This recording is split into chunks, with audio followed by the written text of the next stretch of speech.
Tu sais que tu peux avoir énormément de récompenses jeudi 5 juin et vendredi 6 juin 2025? Et oui, on se rapproche de la fin des 10 jours qu'Allah aime le plus dans l'année. Le jeudi 5 juin 2025, ça va être le neuvième jour du mois de Dhul Hijjah. Ça s'appelle le jour d'Arafat.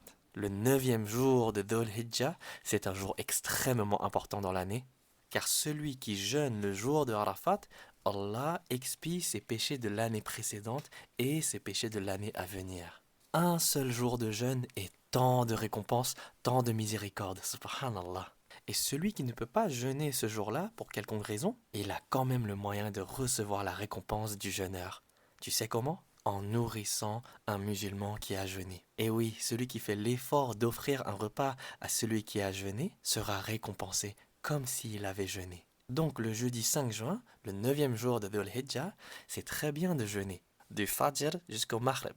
Et si vous ne pouvez pas jeûner, eh bien au Maghrib, quand c'est l'heure de rompre le jeûne, invitez quelqu'un à manger, offrez un repas. Et aussi très important, le jour d'après, donc le vendredi 6 juin, ce sera Eid. Et durant Eid, c'est un jour de fête, alors on ne jeûne pas. On célèbre, on mange ensemble, on partage un repas tous ensemble.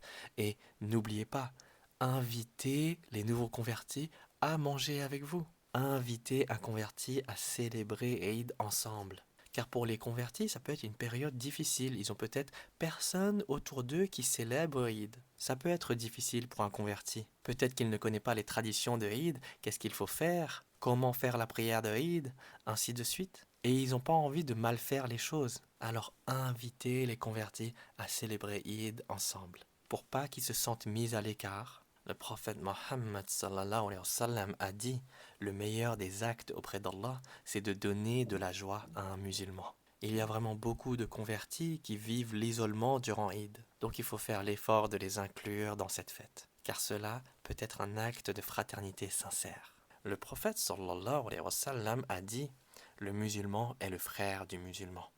Il ne lui fait pas d'injustice et ne l'abandonne pas. Et n'hésitez pas à offrir des petits cadeaux également. C'est très bien d'offrir des cadeaux en islam. Alors voilà, faites plein de bonnes actions pour plaire à Allah durant ces magnifiques jours sacrés.